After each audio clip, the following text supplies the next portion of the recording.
Hey, I'm Jesse. Are apologies a really big deal to you?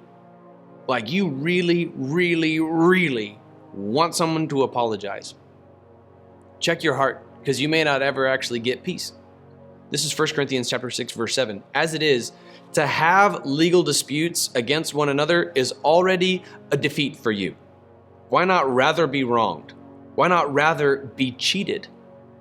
You've already lost, church at Corinth and modern day believers, if you're suing each other, because it means that you've skipped the spiritual discipline process, the church discipline process that he just brought up in the previous chapter, citing the example of the man who's having an affair with his stepmom, and like nobody confronts the issue.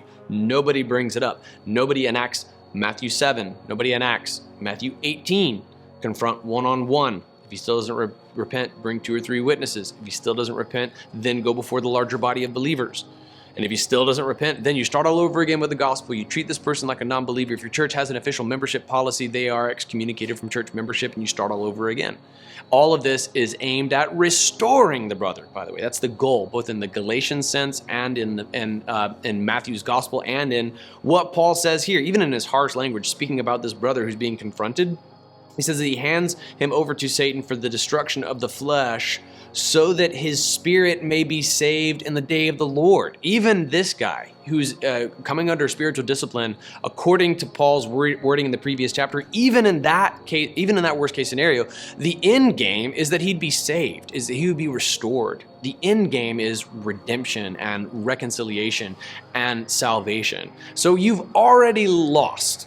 If you're suing your church, if you're suing another Christian, you've already lost. You've already officially said, even if you would deny this verbally or in written form, by your actions, you've proven that you just don't trust God. You just don't believe Jesus. You don't believe in his restorative process for your case, for your scenario. I get it. There are times when it is important to bring in the authorities, but the vast majority of all disputes in the church world can be handled according to spiritual discipline matters. So you've already lost if you've let what Paul would consider a trivial case lead to something like a lawsuit. So you've already been defeated. Why not rather be wronged? Why not rather be cheated? If you've been wronged, if you've been cheated, you have really just 2 options. You can either forgive or go insane. Those are really the only 2 options. It's always a clear-cut line between forgiveness and insanity. When we're wrong, when we're cheated, our sense of entitlement has been violated. Our narrative about ourselves is that we deserve better than this. And sometimes we can go too far with that to the point that we forget the gospel. We forget the doctrine of total depravity. And by the way, both Calvinists and Arminians believe that. They both submitted that, both as the first of the 5 points of Calvinism and as one of the articles of remonstrance at the Synod of Dort. So don't tell me that total depravity is a Calvinist term. Everyone on the spectrum believes in total depravity. When you believe total depravity, you know what you actually deserve. What I actually deserve is eternity in hell. What I get instead is eternity in heaven with Christ, my sins atoned for, called, sanctified, justified, glorified. That's pretty awesome. I don't actually deserve to never be wronged. I don't deserve to never be cheated. As Paul's going to go on to say in the next verses, yeah, you've wronged people. You've cheated others. It really comes down to forgiveness or insanity. So choose.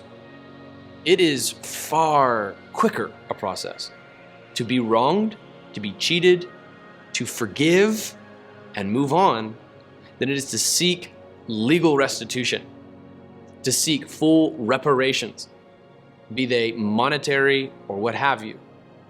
And if you have built your whole sense of peace around somebody else admitting that they did wrong and then apologizing to you, you want to see them subservient to you, and you want it to hurt when they apologize. That might mean that you have a problem apologizing when you've done wrong. I don't, personally, for the record, I don't really care much if people apologize to me.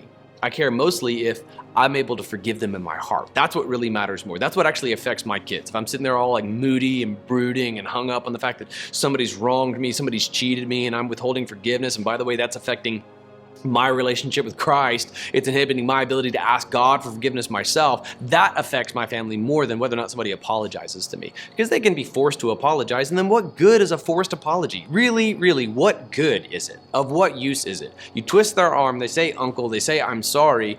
Does that heal anything in your heart?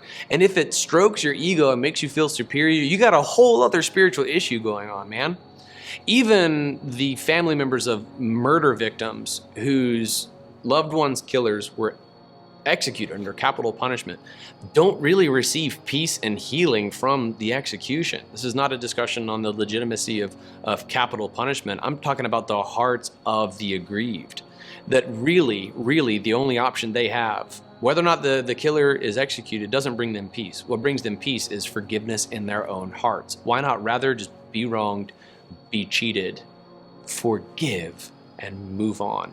After all, as we're going to talk about tomorrow, you've wronged people too. And there may be people who have had to forgive you in their hearts and you don't even know about it, man. So let's talk more about this tomorrow.